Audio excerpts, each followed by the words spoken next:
రత్న ఇలా అడుగుతున్నారు, నా ఏజ్ 36, బెల్లీ ఫెట్ తగ్గాలంటే ఎలాంటి డైట్ తీసుకోవాలి తెలియజేయండి.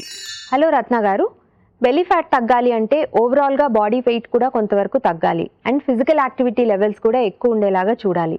డైట్ విషయానికి వస్తే కనీసం మనకి last meal and first meal ముందు 14 hours ఆఫ్ గ్యాప్, అంటే ఈరోజు సాయంత్రం తీసుకున్న మీల్ నుంచి నెక్స్ట్ డే మార్నింగ్ తీసుకునేటువంటి మీల్ వరకు 14 గంటల గ్యాప్ ఉన్నట్టయితే కనుక కొంతవరకు మనకి బాడీలో ఫ్యాట్ బర్న్ అయ్యేటువంటి అవకాశం ఉంటుంది. కాబట్టి గ్రాడ్యువలీ బెల్లీ ఫ్యాట్ తగ్గుతుంది. అండ్ దీంతో పాటు ప్రతిరోజు కనీసం 10,000 స్టెప్స్ ఉండేలాగా చూసుకుంటే కూడా క్యాలరీస్ బర్న్ చేస్తాం. కాబట్టి దాని ద్వారా కూడా వెయిట్ తగ్గడము అట్లాగే బెల్లీ ఫ్యాట్ తగ్గడం కూడా జరుగుతుంది.